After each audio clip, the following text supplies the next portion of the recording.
लोकसभा चुनाव के दौरान कटिहार में राष्ट्रीय जनता दल छोड़कर जदयू का दामन थामने वाले समरेंद्र कुणाल अपने समर्थकों के साथ राजद में वापसी कर रही है।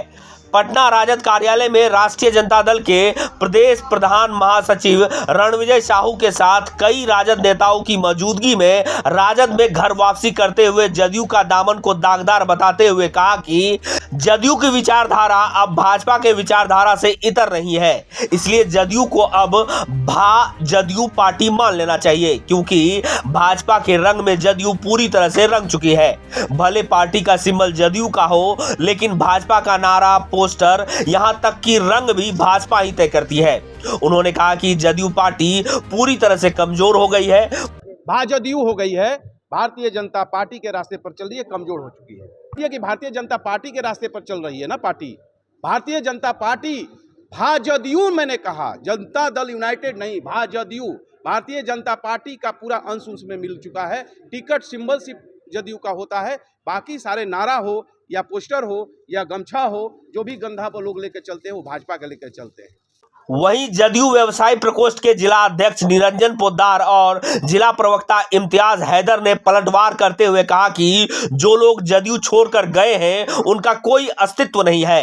ये पिछलग्गू राजनीति करने वाले नेता हैं, ना उनके आने की खुशी थी और न जाने का गम है। ये वो लोग हैं जो बरसाती मेढक की तरह चुनाव के समय ही दिखाई पड़ते हैं। देखिए, जो नेता इस तरह का बयान दे रहे हैं, सबसे पहले उस नेता का बैकग्राउंड को आप देखिएगा तो आपको पता चलेगा कि उन्होंने अब तक कितने दल को,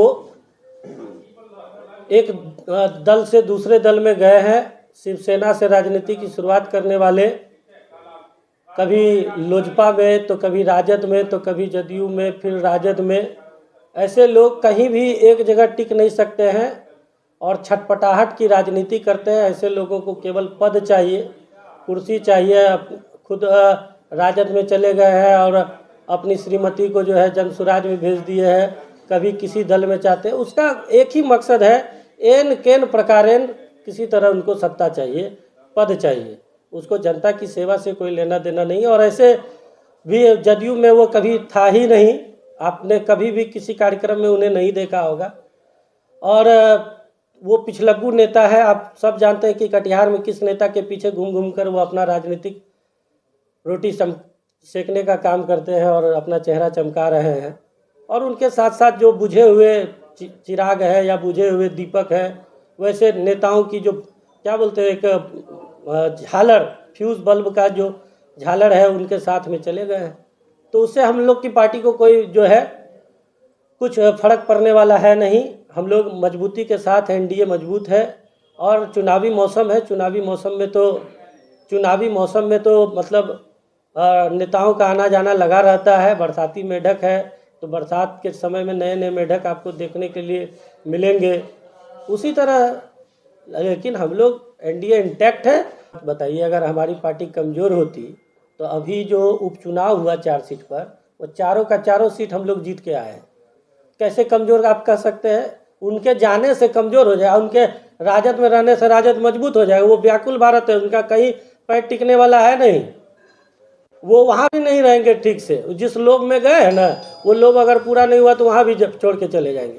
ऐसे लोगों से सावधान रहने की ज़रूरत है, ज़्यादा तवज्जो देने की ज़रूरत नहीं है। जिनका कोई विजिबिलिटी नहीं है वही लोग यहाँ से गए, जिनका कहीं कोई अस्तित्व नहीं था। जदयू में आए थे, गाय के साथ बछड़ा चले आए थे साथ में। और अशफाक करीम साहब सीमांचल के बड़े लीडर हैं और उन्हीं के साथ वो आए थे।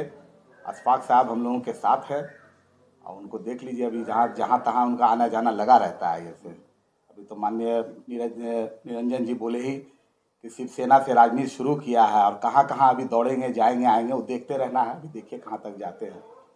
उनका कोई खास विजिबिलिटी नहीं है ऐसा, उस पर कोई बहुत ज़्यादा चर्चा करने की कोई ज़रूरत नहीं है।